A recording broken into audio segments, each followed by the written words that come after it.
warahmatullahi wabarakatuh.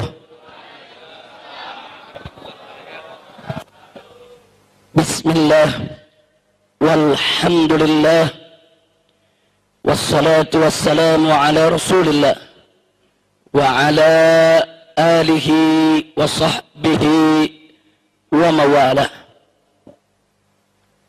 Ashhadu an la ilaha illallah wahdahu la syarika lah wa ashhadu anna sayyidana Muhammadan abduhu wa rasuluh la nabiyya ba'dah. Siyadatul habaib asy-syurafa wa sa'adatul ulama'il fudala wa jami'il hadirin al-ahibba'il a'izza rahimakumullah.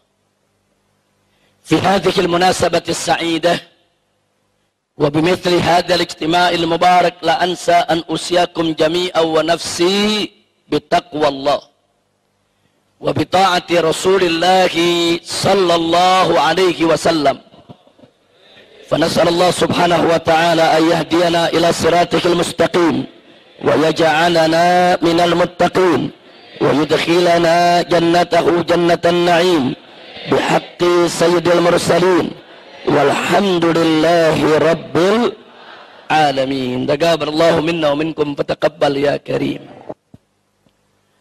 Kepada para alim ulama, para kiai, para habaib yang sama kita cintai dan sama kita muliakan. Wabil khusus orang tua kita semua, guru besar kita bersama, yaitu Syekhuna al-Muhtaram al-Mukarram Kiai Haji Hasim Muzadi hafidhahullahu ta'ala wa ra'ah, famatanallahu bituli hayatih wa nafa'ana bi'ulumih fid dini wad dunya wal akhirah, amin ya rabbal alamin. Alhamdulillah beliau sudah hadir bersama kita. Beliau sedang menunggu di rumah guru kita, orang tua kita, Al-Muhtaram Al-Mukarram Kiai Haji Muhyiddin hafidhahullahu ta'ala wa ra'ah, famatanallahu bituli hayatih wa nafa'ana bi'ulumih fid dini wad dunya wal akhirah, amin ya rabbal alamin. Nah, begitu juga kepada guru-guru kita yang lainnya, para kiai yang lainnya yang tidak saya sebutkan satu persatu nama-nama beliau, tapi tidak mengurangi rasa cinta, rasa ihtiram kita kepada mereka. Mudah-mudahan para kiai, para ulama kita senantiasa mendapatkan kekuatan istiqamah di jalan Allah, diberkahi setiap langkah perjuangan dakwahnya, dan diberikan kemenangan dari dunia hingga akhiratnya, amin ya rabbal alamin. Ahibail kiram, sebelum saya menyampaikan apa yang sepatutnya disampaikan pada kesempatan yang berbahagia ini dan di tempat yang penuh keberkahan ini, ayo bersama-sama terlebih dahulu kita baca suratul Fatihah yang kita niatkan untuk sahibul haul, itu ayahanda yang tercinta almarhum Kiai Haji Ilyas Yahya Ishak Yahya dan almarhumah istrinya, yaitu orang tua daripada guru kita, daripada ustadz kita yang pada malam hari ini kita peringati haulnya. Kita doakan Allah subhanahu wa ta'ala an yataqasyahuma birahmati wal maghfirah wa an yataqabbala minhuma jami'al salihatihima wa tajawaz anhuma jami'as sayyiatihima wa an yaj'alahuma min ahlil khair wa yajma'huma fi ma'a jami'i ahlil khair wa yab'atsuma fi zumrati ahlil khair wa an yunzila alaihima fi qabrihima kulla khair bihaqqi imami ahlil khair wa ila hadratin nabi sayyidil mursalin sallallahu alaihi wasallam bisirril Fatihah.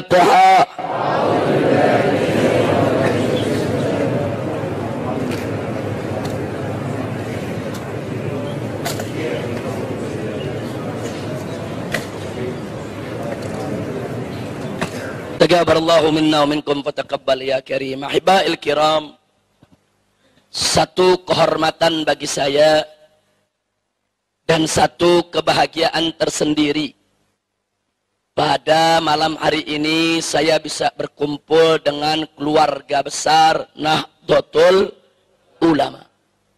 Nahdlatul Ulama merupakan rumah besar Ahlus Sunnah wal Jamaah.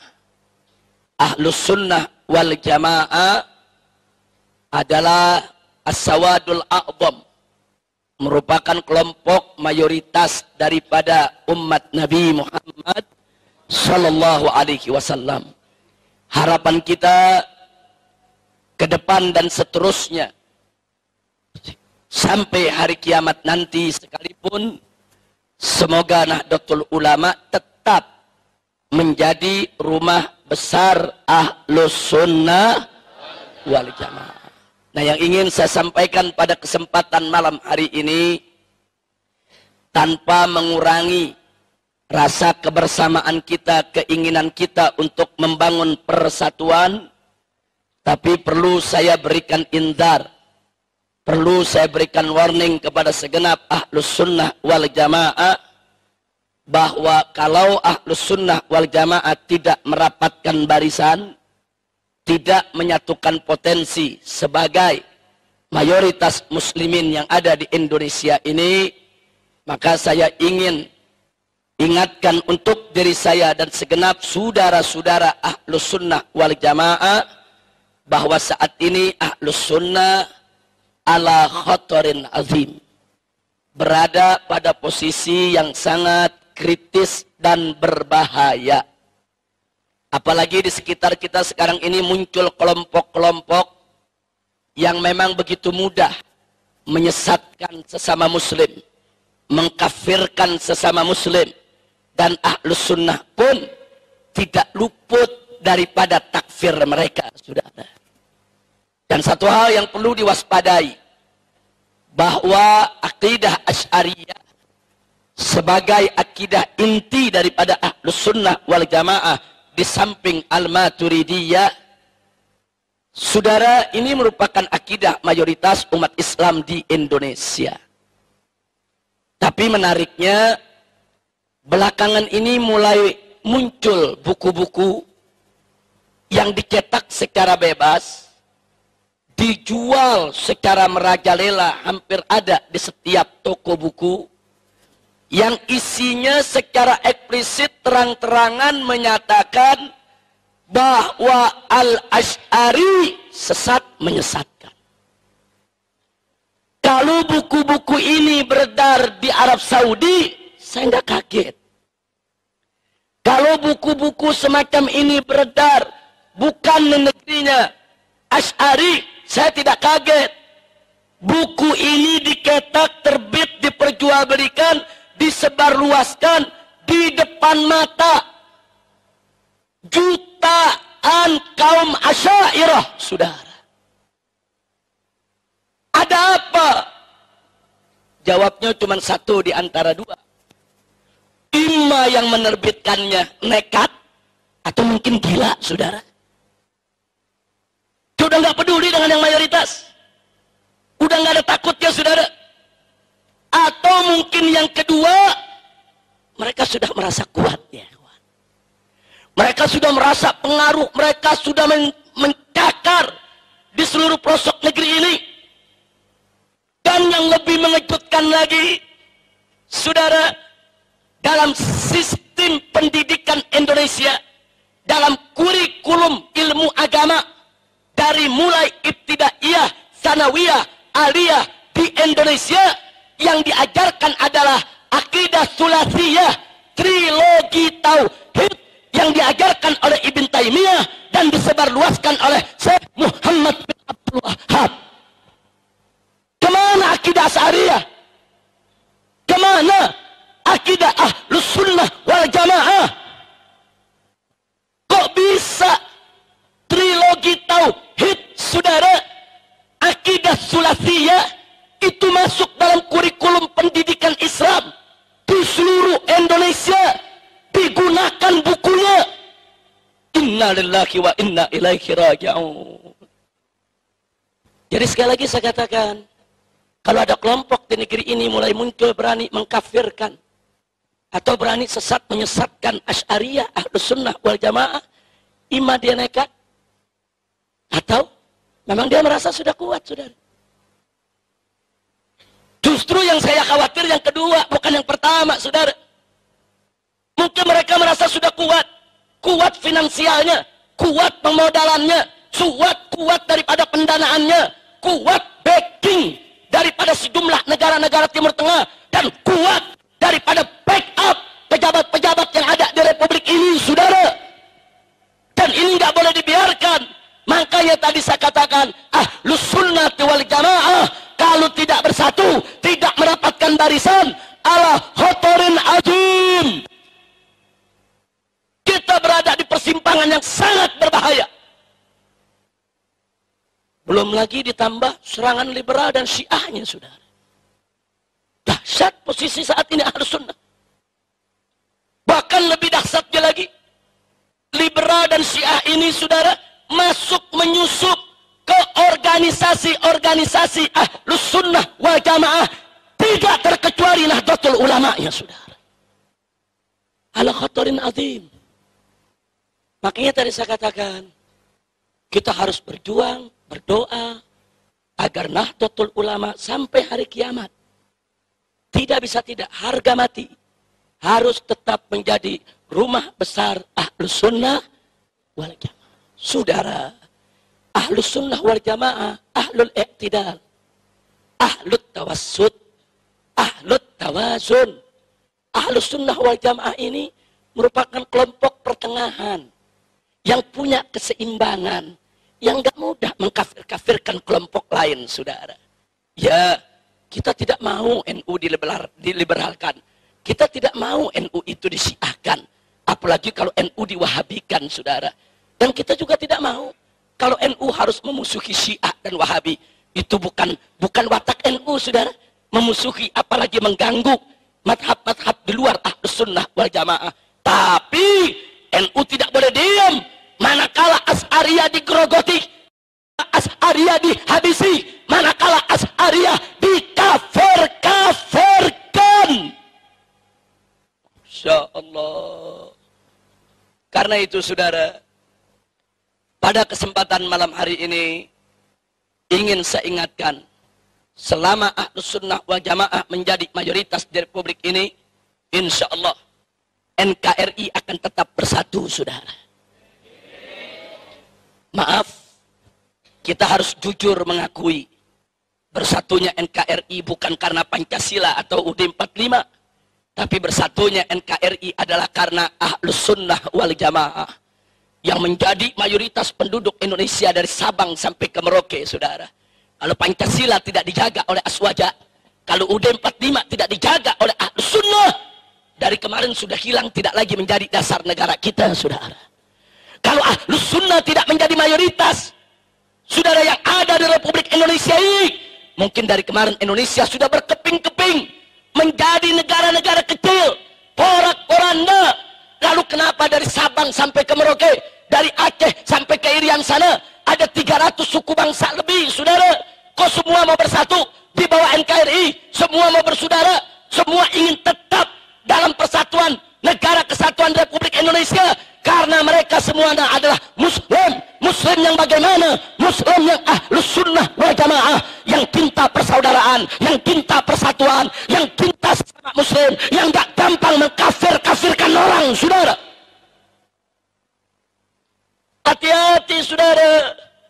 Ini persoalan takfir bainal muslimin, amrun azim wa khatir. Allah sudah ingatkan dalam surat An-Nisa ayat 94. Wallahu subhanahu wa ta'ala qala wala taqulu liman alqa ilaikumus salam lasta mu'minan. Jangan sekali-kali, kata Allah, hai orang yang beriman, kau katakan kepada orang yang memberikan salam kepadamu, artinya sudah menunjukkan identitas Islam, sudah menunjukkan syiar Islam. Enggak boleh kita katakan kepada dia lasta mu'minan, kamu bukan orang mukmin, kamu bukan orang Islam, kamu kafir, kamu musyrik, haram. Ini prinsip Ahlus Sunnah wal Jamaah, saudara. Kecuali kufrun bawah, kecuali kufrun sharih, kecuali kekafiran yang nyata. Seperti apa kekafiran yang nyata, saudara? Meyakini Allah beranak, atau Allah diperanakan, atau meyakini ada nabi baru setelah Nabi Muhammad SAW. Tapi, saudara, kalau dalam persoalan-persoalan furu, Baik itu furu'ul akidah, apalagi furu'us syariah, saudara. Ahlus sunnah punya prinsip, tidak boleh sembarangan untuk mengkafirkan sesama muslim. Maka itu Al-Imam Abul Hasan Al-Ash'ari radhiyallahu ta'ala anhu, sebagaimana diriwayatkan oleh Az-Zahabi dalam kitab Siyar A'lamin Nubala, bagaimana beliau berpesan kepada para muridnya sebelum wafatnya. Beliau katakan dengan tegas, "Ishhadu alayya anni la ukaffiru ahadan min ahlil qiblah." Persaksikanlah olehmu, hei para muridku, hei para pengikutku. Ini Imam Abul Hasan Al-Ash'ari, imamnya mazhab akidah Asy'ariyah. Beliau katakan, persaksikanlah atas diriku, sesungguhnya aku tidak mengkafirkan seorang muslim pun daripada ahlul kiblat, saudara. Subhanallah.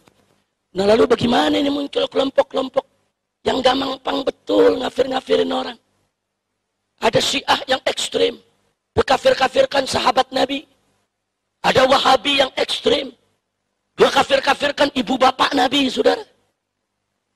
Saudara, ini negeri Ahlus Sunnah wal Jamaah. Dari kecil kita diajarkan oleh orang-orang tua kita bagaimana menghormati ibu bapak Nabi dan bagaimana mencintai para sahabat Nabi. Sampai setiap sholat Jumat, saudara, bagaimana khutbah al-Jum'ah min Ahlus Sunnah wal Jamaah selalu dan selalu mengajak umat untuk apa? Untuk taraddi al-khulafa'ir rasidin.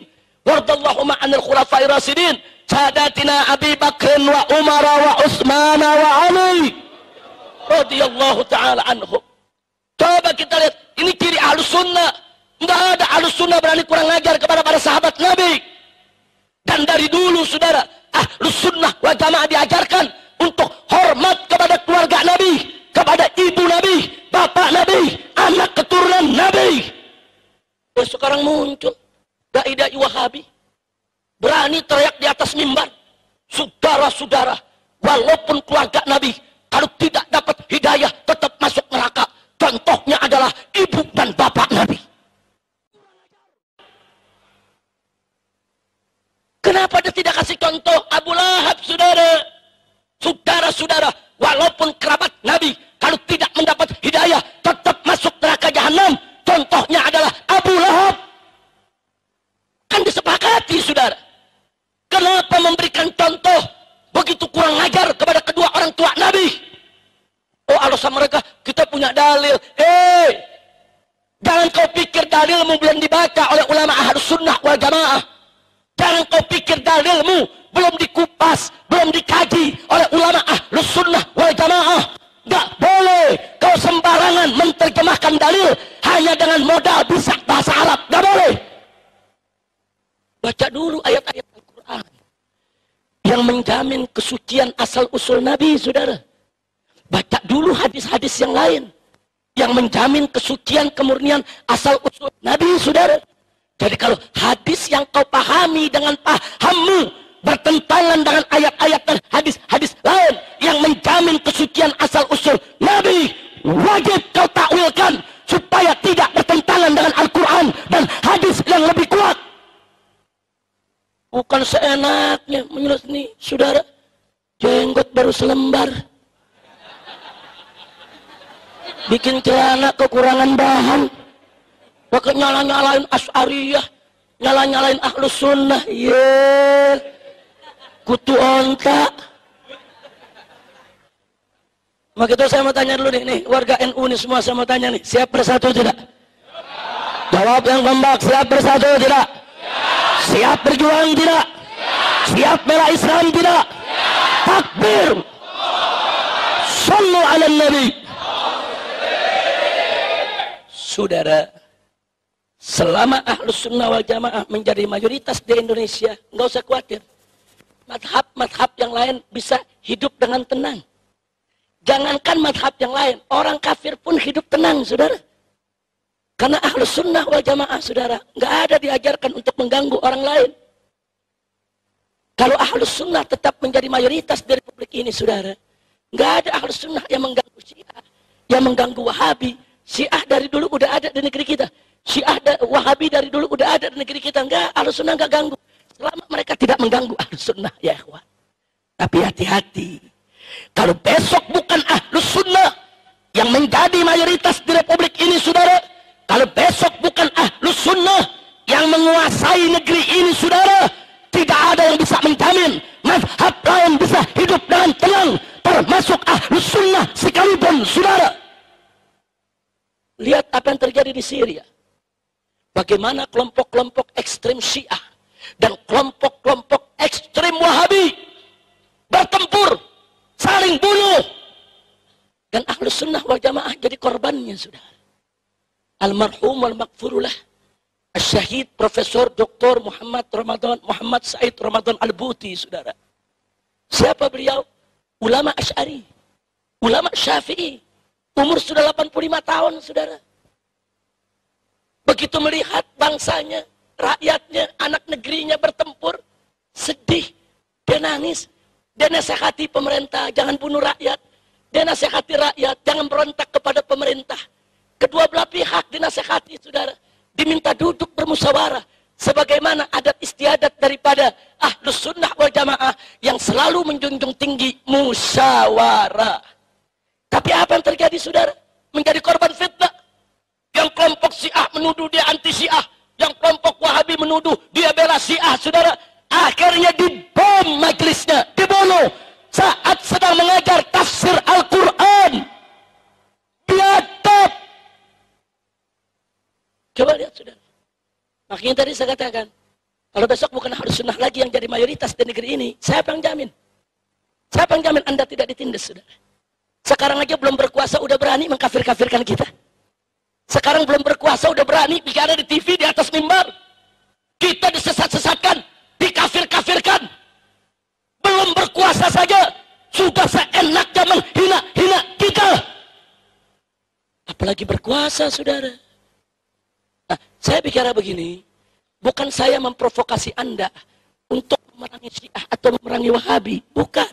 Tapi saya memotivasi Anda untuk memperkuat diri, untuk merapatkan barisan, untuk menguatkan benteng kita, Ahlus Sunnah wal Jamaah, saudara.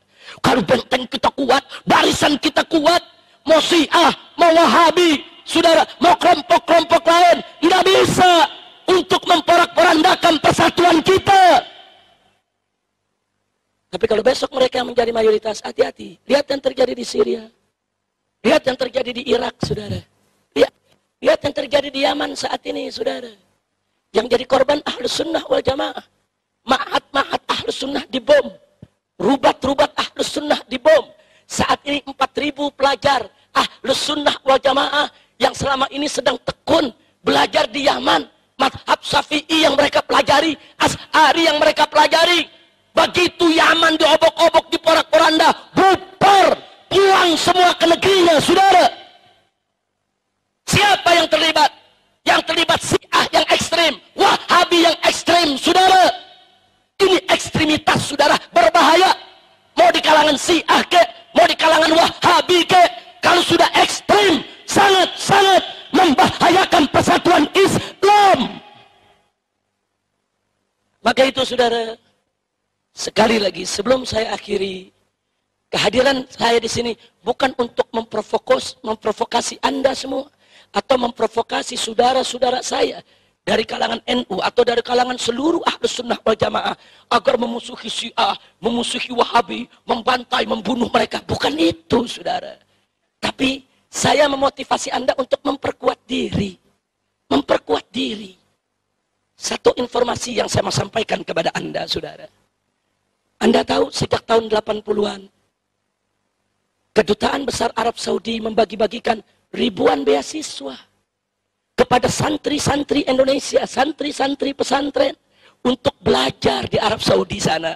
Saya termasuk salah satu yang mendapatkan beasiswa. Saya belajar di King Saud University. Saya selesaikan program S1 saya di sana, saudara. Saya lihat dengan mata kepala saya. Saya dengar dengan telinga saya, saudara. Berapa banyak? Tidak kurang dari 75 sampai 80% pelajar Indonesia yang belajar di Arab Saudi, di universitas-universitas pemerintah Saudi, berubah menjadi Wahabi. Kalau sekedar berubah menjadi Wahabi, saya masih nggak kaget, saya masih nggak khawatir. kalau Wahabi buat dirinya. Tapi begitu mereka pulang, berapa banyak di antara mereka direkrut, diberikan tugas, dimodali, dikasih finansial. Untuk apa?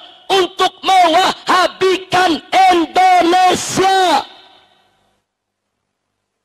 Ya, mereka pulang. Mereka diberikan finansial. Mereka bisa membentuk organisasi, membentuk mahat-mahat, membangun masjid-masjid. Uang mereka banyak, ekonomi mereka kuat, pendanaan mereka luar biasa. Dan mereka di backup oleh kekuatan asing, saudara. Hati-hati kita sentuh mereka. Anda sentuh mereka, saudara, pemerintah Saudi yang akan protes. Ini urusan internasional, saudara. Dan pada tahun yang sama, setelah revolusi terjadi di Iran, Iran pun melalui kedutaan besarnya membagi-bagikan ribuan beasiswa kepada santri-santri pesantren di Indonesia, saudara. Ya, kita bersyukur, kita berterima kasih kepada Saudi, kepada Iran yang telah memberikan kesempatan kepada santri kita untuk belajar di jenjang pendidikan yang lebih tinggi. Tapi kita prihatin, manakala yang di Saudi diwahabikan, yang di Iran disiahkan. 99% pelajar Indonesia yang belajar di Iran jadi Syiah, saudara. Baik, kalau Syiah buat diri mereka, saya nggak kaget. Itu hak pribadi mereka, saudara. Tapi begitu mereka pulang, mereka mendapat misi untuk mensiahkan Indonesia. Mereka dibiayai, mereka dimodali, mereka mendapatkan pendanaan. Masya Allah. Singkat cerita, ini sudah berlangsung dari awal 80-an.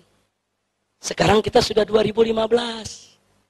Anak-anak kita yang belajar di sana udah banyak pulang, pada jadi doktor, saudara. Nah, sekarang pertanyaan saya, apa yang sudah kita siapkan untuk menghadapi mereka? Besok 1001 dokter Wahabi pulang ke Indonesia. Besok 1001 dokter Syiah pulang ke Indonesia. Dan yang lebih parahnya lagi, sebelum Saudi dan Iran bagi-bagi beasiswa, Inggris, Amerika, Eropa udah bagi-bagi beasiswa. Anak-anak kiai dibujuk-bujuk untuk belajar ke Amerika, belajar ke Harvard University, belajar ke Boston, belajar ke Cambridge, belajar ke Sorbonne, saudara. Didoktrin dengan paham-paham liberal, dengan pluralisme, sekularisme, materialisme, saudara. Segala macam pahaman-pahaman yang bukan paham Ahlus Sunnah wal Jamaah. Ya, mereka berubah menjadi liberal. Kalau anak-anak kita belajar di Amerika, belajar ilmu komputer, kita senang. Belajar ilmu geologi, kita senang. Belajar ilmu kimia, ilmu kedokteran, kita senang. Tapi yang menjadi muskilah adalah anak-anak kita belajar tafsir kepada profesor Yahudi, belajar hadis kepada profesor Nasrani. Inna lillahi wa inna ilaihi raji'un. Saudara, sekali lagi saya ulangi, sebentar lagi 1001 dokter liberal mengepung kita, 1001 dokter Wahabi mengepung kita, 1001 dokter Syiah mengepung kita. Ingat, mereka datang sebagai cendekiawan, sebagai ilmuwan, sebagai doktor. Dan mereka begitu masuk ke Indonesia, mereka masuk ke legislatif, yudikatif, eksekutif. Mereka menjadi penasehat-penasehat menteri, penasehat-penasehat jenderal. Jadi jangan kaget kalau kurikulum Wahabi udah masuk ke sekolah-sekolah kita, saudara. Masuk kurikulum-kurikulum Wahabi ke pesantren-pesantren, saudara, tanpa disadari. Nah, saudara, mereka masuk ke partai, besok ada yang jadi menteri, ada yang jadi pejabat, pengambil kebijakan, dan mereka masuk ke kampus-kampus, mereka menjadi dosen-dosen, menengah ke atas mereka garap, mereka masuk ke kantor-kantor, ke pabrik-pabrik, ke perusahaan-perusahaan, mereka ngajar di semua tempat, saudara. Pertanyaan saya, apa yang sudah kita siapkan untuk mereka? Nggak mungkin dong kita ngadepi mereka dengan pentungan, nggak mungkin dong kita ngadepi mereka dengan otot, nggak mungkin dong kita menghadapi mereka dengan bakar-bakaran. Nggak mungkin dong kita menghadapi mereka dengan main bunuh, saudara. Al-hujjah bil hujjah, al-ilm bil ilm. Ilmu mesti dilawan dengan ilmu. Argumentasi lawan dengan argumentasi. Kalau mereka menantang kita dengan ilmu dan argumentasi, saudara, wajib kita hadapi mereka dengan hal yang sama. Kalau mereka nantang kita dengan otot, nggak berani, saudara. Kalau mereka nantang dengan otot, NU tenang saja, Laskar FPI yang ngadepin. Selesai, saudara. Banser istirahat dulu. Karena dulu tahun 65, Banser yang paling capek perang lawan PKI, saudara. Jadi gantian. Nah sekarang biar FPI yang gebuk liberal. Yang gebuk aliran-aliran sesat. Setuju? Setuju? Kalau mereka nantang pakai otot. Nah kalau mereka nantang pakai ilmu, pakai argumentasi. Nah, karena itu saudara, itulah tadi saya katakan. Nggak bisa kita hadapi mereka dengan pentungan, dengan bakar, main bunuh. Nggak bisa. Hujjah bil hujjah, al-ilm bil ilm. Lawan ilmu dengan ilmu. Kita bangun peradaban dialog, saudara. Kita bangun, ayo peradaban. Bagaimana saling kita bertukar argumentasi. Nah, selama Ahlus Sunnah menjadi mayoritas di negeri ini, insya Allah peradaban dialog akan terbangun, saudara. Selama Ahlus Sunnah menjadi mayoritas di Republik ini, insya Allah, saudara, Ahlus Sunnah selalu siap untuk menghadapi mereka dengan dialog. Tapi kalau besok mereka yang punya kuasa, saudara, hati-hati. Sekarang mereka nggak berani main otot dengan kita karena masih dikit. Tapi kalau besok udah banyak, saudara, hati-hati kalau kita tidak siap. Nah, sekali lagi saya sampaikan ini bukan untuk memprovokasi Anda, untuk mengganggu Wahabi, mengganggu Syiah. Enggak, bukan itu tujuan saya. Tapi tujuan saya adalah, saudara, bagaimana memotivasi Ahlus Sunnah untuk mempersiapkan diri. Mau dialog dengan mereka juga perlu persiapan.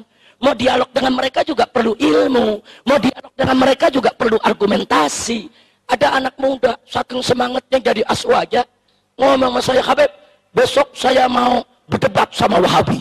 Wah, ilmu nggak ada. Besok dia berdebat, minggu depan dia jadi Wahabi. Nah kok bisa begitu? Nah goblok. Nah orang goblok mau berdebat, dari mana pintunya? Betul? Betul? Ada orang semangat cinta kepada Sayyidina Abu Bakar dan Sayyidina Umar radhiyallahu, mau berdebat sama Syiah. Syiah ekstrem dia mau hadapin. Dia berdebat sama Syiah. Minggu depan dia yang caci maki Abu Bakar Umar. Nah kok bisa terjadi? Goblok. Begitu jujur saya tanya, orang goblok kalau berdebat, saudara, bahaya tidak? Bahaya tidak? Orang yang nggak punya ilmu bukan berdebat, belajar. Fas'alu ahla dzikri in kuntum la ta'lamun. Tanya kepada ulama. Tanya, Pak Kiai, ini saya dengar ada majelis mencaci maki Abu Bakar Umar. Memang Abu Bakar Umar itu betul bersalah? Tanya ke Kiai. Nanti Kiai yang jelasin. Kiai yang kasih tahu duduk perkaranya, saudara. Jangan belum punya ilmu, sok berdebat. Ya, kadal kebon. Nah, maka itu sebelum saya haikiri, saudara, saya mau tanya semuanya, Ahlus Sunnah wal Jamaah nih, siap bersatu tidak? Siap bersatu tidak? Siap menuntut ilmu tidak? Siap mendapatkan barisan tidak? Siap meningkatkan kualitas tidak? Takbir! Sallu ala Nabi. Selama Ahlus Sunnah wal Jamaah menjadi mayoritas di Republik ini, insya Allah Syiah bisa kita kendalikan, Wahabi tetap bisa kita kendalikan, tetap bisa kita nasihati. Syiah, awas, lu jangan langgar rambu-rambu, gue gebuk lu. Wahabi, awas, gue nggak ganggu lu.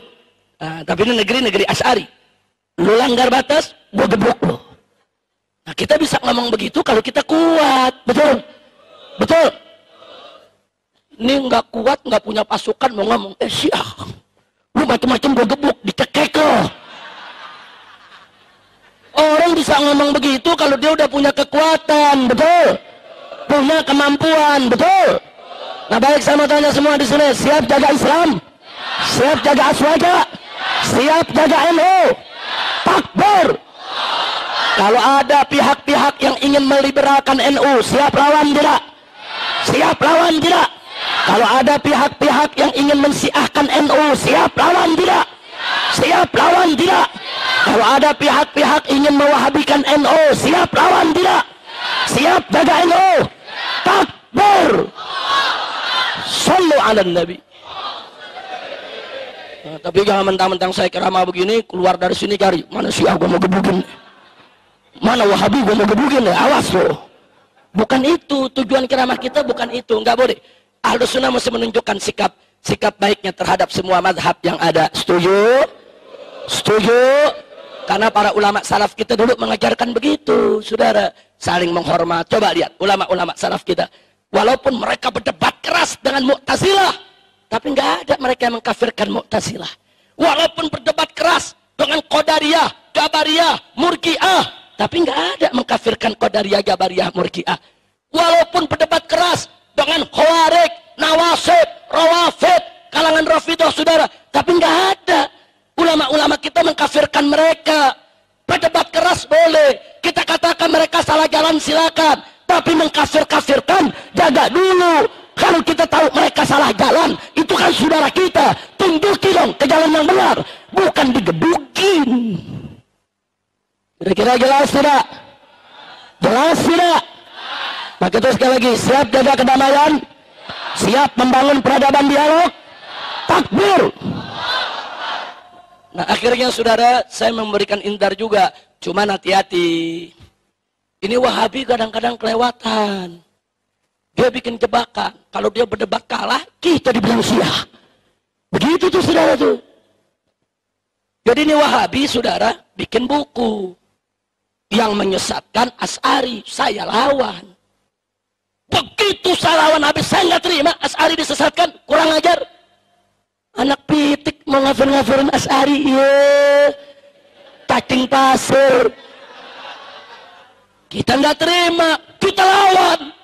Begitu kita lawan, mereka bikin di web mereka, awas Habib Rizik Syiah. Bro, pala lu boningan. Insyaallah, maka itu hati-hati. Ini propaganda Wahabi nih. Pokoknya ntar kalau ada kiai-kiai yang anti Wahabi, langsung tuh, awas, awas, itu Kiai Muhyiddin Syiah. Awas, begitu saudara, awas, Ustadz Fauzan Syiah. Kenapa? Mereka nggak bisa lawan dengan argumentasi. Dan jahatnya Wahabi, saudara. Kalau sudah mulai Habib cerita, saudara, tentang Sayyidina Ali, Siti Fatimah, Sayyidina Hasan, Sayyidina Husain, langsung dituding Wahabi. Langsung dituding Wahabi.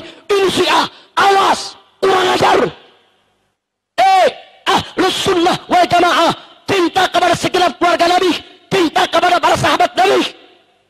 Ini sebabnya saudara, dulu Al-Imam Syafi'i radhiyallahu ta'ala anhu, saking cintanya kepada keluarga Nabi, sering mengarang syair memuji keluarga Nabi, menunjukkan cintanya kepada keluarga Nabi, sampai Imam Syafi'i dituduh Syiah, saudara.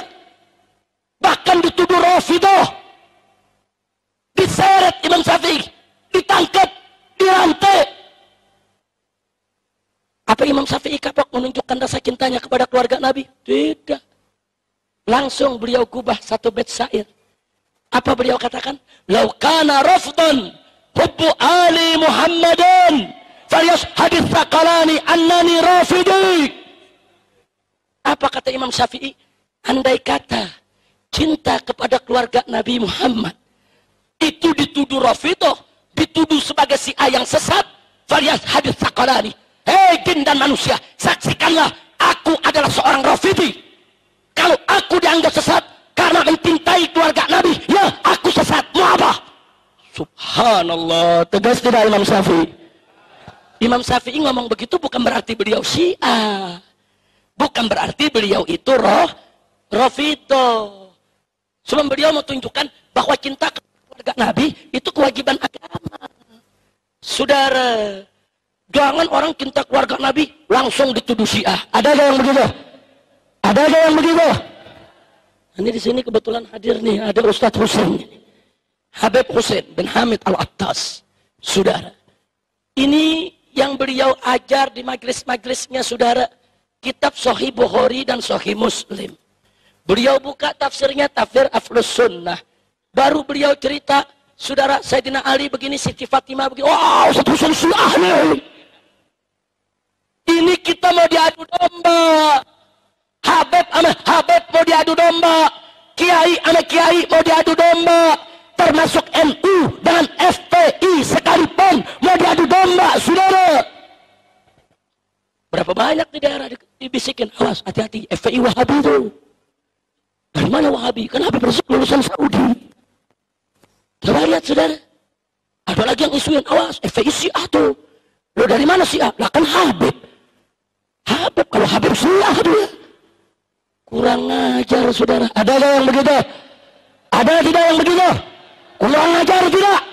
Nah, nggak boleh kita diadu domba lagi. Kiai dan habaib harus bersatu. NU dan FPI wajib untuk bersatu. Bahkan FPI itu bukan orang lain. FPI itu anaknya NU, cuman agak bandel dikit. Gitu doang, saudara. Ya tahlilnya sama, betul? Betul? NU tahlil, FPI tahlil. NU ziarah kubur ya? FPI paling doyan. Nah, apa bedanya? Cuman bedanya satu. Kalau ada tempat maksiat, NU ini kan banyak orang tua yang ngulus dada. Ya Allah, kapan tutupnya? Allah gabulin doanya. Saudara, Allah gabulin doanya, Allah gerakin FPI yang ngebakar. Begitu doang bedanya. Yang ngedoain NU, yang ngerubuk FPI kan bagus. Bagus tidak? Nama kita saya mau tanya nih, ini kata terakhir sebelum saya akhiri. Siap bersatu tidak? Mau diadu domba tidak? Jangan mau diadu domba. Nih sekarang nih di depan saya hadir TV Rasil. Ini termasuk yang difitnah juga nih. Awas radio Rasil, radio Syiah. Wah. Awas TV Rasil, TV Syiah. Wah. Pala lu bau cigong. Udah, sekarang saya mau tanya semua, siap bersatu tidak? Kalau ada fitnah tuduhan begitu, tanya langsung tabayyun. Betul? Betul? In ja'akum fasikun binaba'in fatabayyanu, tanya dong. Ini media-media Wahabi di internet langsung ditulis, awas, Habib Rizik itu Syiah. Orang tanya, apa buktinya Habib Rizik itu Syiah? Karena Habib Rizik pernah 7 hari ke Iran. Wow. Wartawan tanya, Habib Rizik bagaimana? Anda betul 7 hari dulu ke Iran? Saya jawab betul. Nah ini berarti Anda Syiah dong. Saya balikin, dulu saya 7 tahun di Saudi, kenapa nggak bilang gua Wahabi? Yang 7 hari dibilang Syiah, yang 7 tahun lo nggak ngomong, betul? Betul? Oh ada lagi, tapi ini Habib Rizik ada fotonya. Kebetulan ada acara muktamar internasional, saya berfoto dengan ulama-ulama dunia, termasuk ulama-ulama Syiah. Kita foto nih. Oh, Habib Rizik Syiah. Buktinya foto sama orang Syiah. Wartawan tanya lagi, bagaimana Habib? Oh begitu. Saya juga punya foto sama pendeta. Kenapa saya nggak dibilang Kristen? Bahkan saya bilang, saya pernah jalan-jalan sama anak istri ke kebun binatang, foto sama monyet. Beritain aja Habib Rizik monyet. Betul? Dasar Wahabi goblok. Udah cukup dah, jangan diterusin, kesian ke Hasim, udah malam nih. Udah gitu ada Ustaz Husain gitu. Nah, mudah-mudahan alhamdulillah di sini ada Ustaz Husain bin Hamid yang hadir bersama kita. Beliau saudara saya, kawan saya. Beliau termasuk yang menjadi korban fitnah. Cuman bedanya nih Ustaz Husain difitnah diem aja di rumah. Kalau saya difitnah nyeruduk, saudara. Siapa yang fitnah gue seruduk. Oh Wahabi fitnah, gue seruduk, Wahabi. Ngapain pusing-pusing? Makanya Habib Husain saya mau ajak nih supaya jadi tukang nyeruduk juga. Amin. Amin. Amin. Lo kok begitu, Beb? Ya biar di penjaranya gantian. Kita doain biar Habib Husain panjang umur, sehat walafiat, dan biar kita semua selalu bersatu. Amin. Dan doakan Kiai Haji Hasim Musadi supaya beliau diberikan panjang umur dalam taat dan ibadah, dalam sehat walafiat, dan saya berharap beliau ke depan bisa kembali memimpin Nahdlatul Ulama. Sebab Nahdlatul Ulama kalau tidak dipimpin oleh orang yang betul-betul ahlus sunnah wal jamaah, betul-betul lurus di jalan Allah dan Rasulnya, ke depan ahlus Ahlus Sunnah wal Jamaah. Saudara, bisa dirampok oleh orang-orang di luar aswaja, bisa disalahgunakan oleh orang-orang di luar aswaja, dan itu nggak boleh terjadi. NU harus tetap menjadi rumah Ahlus Sunnah wal Jamaah. Setuju? Kenapa saya bicara begini? Oh, kami berhak, saudara, karena NU rumah kami juga. NU rumah kami juga. Kami nggak reda NU diliberalkan, NU disiahkan, NU diwahabikan. Tidak boleh terjadi.